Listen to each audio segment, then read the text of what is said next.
আসসালামু আলাইকুম ভিউয়ার্স, আজকে আমি আপনাদেরকে দেখাবো আপনাদের যে নগদ অ্যাকাউন্টে রয়েছে সেটির পিন নাম্বারটা কিভাবে রিসেট করবেন। তো পিন নাম্বারটি রিসেট করার জন্য আপনাদেরকে সর্বপ্রথমে আপনাদের যে মোবাইলের ডায়াল প্যাডটি রয়েছে সেটি ওপেন করতে হবে। ওপেন করার পর এখানে আপনাদেরকে ডায়াল করতে হবে *167#। এটাকে ডায়াল করতে হবে। ডায়াল করার পর আপনাদের সামনে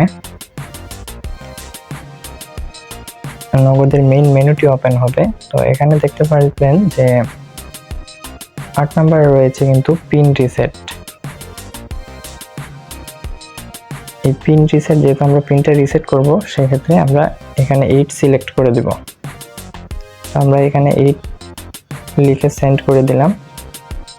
সেন্ড করার পর এখানে দেখতে পারবেন যে এখানে দুইটা অপশন রয়েছে, একটা হচ্ছে ফরগেট পিন আর একটা হচ্ছে চেঞ্জ পিন। যেহেতু আমরা পিনটা ভুলে গেছি সেক্ষেত্রে আমরা এখানে ফরগেট পিন দিয়ে দিব। তো ফরগেট পিন 1 নম্বরে রয়েছে, তো আমরা এখানে 1 সিলেক্ট করে সেন্ড করে দিচ্ছি। সেন্ড করার পর এখানে দেখতে পারবেন যে আপনাদের এখানে নগদ রেজিস্ট্রেশনের সময় আপনারা যে এনআইডি কার্ডটি দিয়েছিলেন সেই এনআইডি কার্ডের নাম্বারটা কিন্তু আপনাদেরকে এখানে দিতে হবে। তো আমি আমার এনআইডি কার্ডের নাম্বারটা এখানে দিয়ে দিচ্ছি। দেওয়ার পরে এখানে দেখতে পারবেন সেন্ড অপশন রয়েছে, এখানে সেন্ডটি দিয়ে দিবেন। তো সেন্ড দেওয়ার পরে এখানে আপনাদেরকে বলবে যে আপনাদের জন্ম সালটা এখানে দেওয়ার জন্য। তো আমি আমার জন্ম সালটা এখানে দিয়ে দিচ্ছি। দেওয়ার পরে আবার সেন্ড করে দিলাম। এখানে দেখেন have you done any transaction in last 90 days, মানে এখানে আপনাকে বলছে যে বিগত 90 দিনে আপনি নগদের পিন ব্যবহার করে কোনো লেনদেন করেছেন কিনা। যেহেতু আমি করিনি সেক্ষেত্রে একটু নো দিয়ে দিচ্ছি। আপনারা যদি কোনো লেনদেন করে থাকেন তাহলে আপনারা ইয়েস দিয়ে দিতে পারেন। ইয়েস দেওয়ার পরে কিছু অপশন চলে আসবে, যেমন আপনি সেন্ড মানি করেছেন বা ক্যাশ আউট করেছেন ইত্যাদি, এগুলো লেনদেনের তথ্য দিতে হবে, দিয়ে দিতে হবে কিন্তু। তো আমি যেহেতু কোনো লেনদেন করিনি সেক্ষেত্রে আমি এখানে একটু নো দিয়ে দিচ্ছি। দেওয়ার পরে সেন্ড করে দিলাম। এখন দেখতে পারবেন যে এখানে বলতেছে please wait for the SMS for confirmation. আমাদেরকে এখানে একটা SMS এর জন্য অপেক্ষা করতে হবে। তো এটাকে আমি ক্যান্সেল করে দিয়ে দিলাম।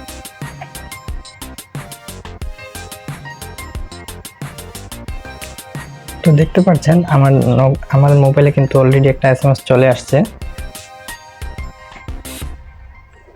এখানে লেখা রয়েছে your pin reset request successful, please dial *167# to set new 4-digit pin. মানে এখানে আপনাদেরকে বলতেছে যে আপনার পিন রিসেটটা সফল হয়েছে। যদি আপনার সবগুলো তথ্য দেওয়া সঠিক হয়ে থাকে তাহলে আপনাদেরকে এখানে সাকসেসফুল দেখাবে, আপনাদেরকে নতুন পিনটা সেট করার জন্য বলবে।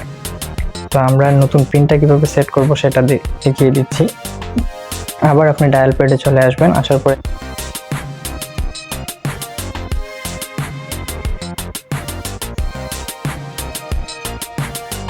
এখানে দেখতে পারবেন pin setup, enter your new pin দেওয়ার জন্য বলতেছে, আপনাকে নতুন একটা পিন নাম্বার দিতে হবে এখানে। তো আমি আমার নতুন 4 ডিজিটের একটা পিন নাম্বার দিয়ে দিলাম। তো কনফার্ম নিউ পিন বলতেছে, আবার দিয়ে দিলাম। দেওয়ার পরে সেন্ড করে দিলাম। এখন কিন্তু আমার যে পিন নাম্বারটা কিন্তু আমরা দিয়েছি সেটা কিন্তু পিনটা সেট হয়ে গিয়েছে। তো আমি আমার পিনটা সেট হলো কিনা সেটা চেক করার জন্য আমি এখানে 7 মাই নগদ দিয়ে দিচ্ছি। দেওয়ার পর এখানে দেখতে পারবেন যে 1 নম্বরে রয়েছে ব্যালেন্স ইনকোয়ারি। তো আমি 1 সিলেক্ট করে দিলাম। দেওয়ার পরে আমি যে নতুন পিন নাম্বারটা দিয়েছি সেই পিন নাম্বারটা এখানে দিয়ে দিচ্ছি। দেওয়ার পর আবার সেন্ড করে দিলাম। এখন দেখতে পারবেন যে আমার যে পিন অ্যাকাউন্টের যে ব্যালেন্সটা রয়েছে সেটা কিন্তু এখানে শো করবে। তো যদি আপনাদের এইভাবে সঠিকভাবে কাজগুলো করতে পারেন তাহলে কিন্তু আপনারা নিজেরাই নিজেদের নগদ অ্যাকাউন্টের পিনটা সেট করে নিতে পারবেন। যদি ভিডিওটি ভালো লেগে থাকে অবশ্যই ভিডিওতে একটা লাইক করবেন এবং সাবস্ক্রাইব করে আমাদের সাথেই থাকবেন।